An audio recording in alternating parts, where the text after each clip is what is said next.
Dam tu kha mani intidam tu lovin thi tengin cross alo chelta ke visual dam na lo ni hallelujah mangai to kho nge alo ni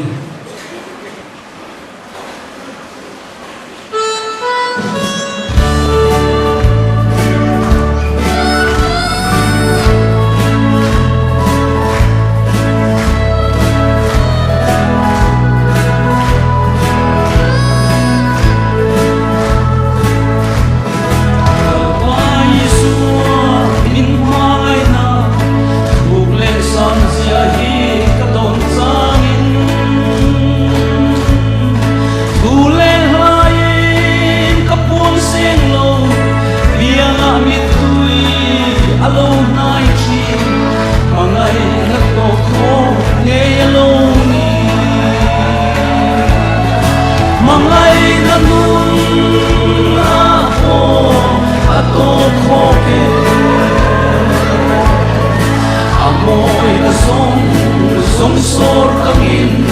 araw ko'y na ngay pomin na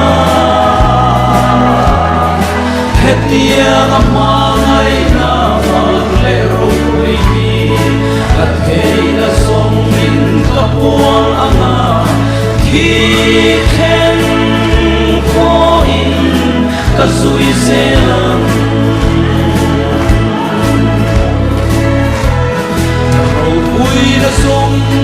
song nei tu le le van thiel en kim siam tu kha saruang maya lo piang chuakin saruang mayin famachang ka ke visual dam na turlo mangai nanun hapo atok khoke amoy na song sor kangin araw ko'y na ngay pomin na hetiya nga mangay na maglero ko'y di at kay na songin kapuang anga kiken ko'in kasuy selang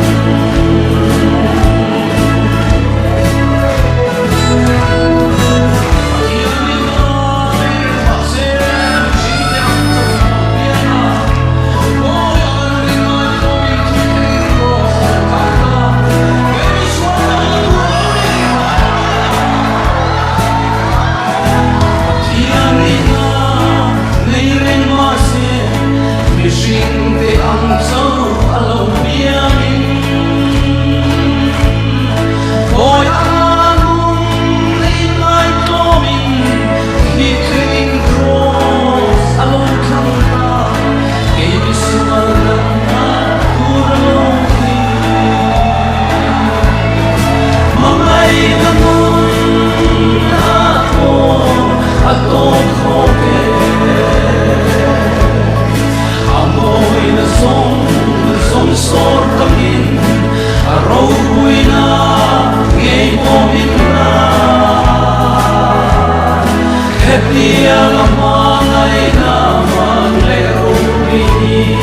at kay na songin kapuang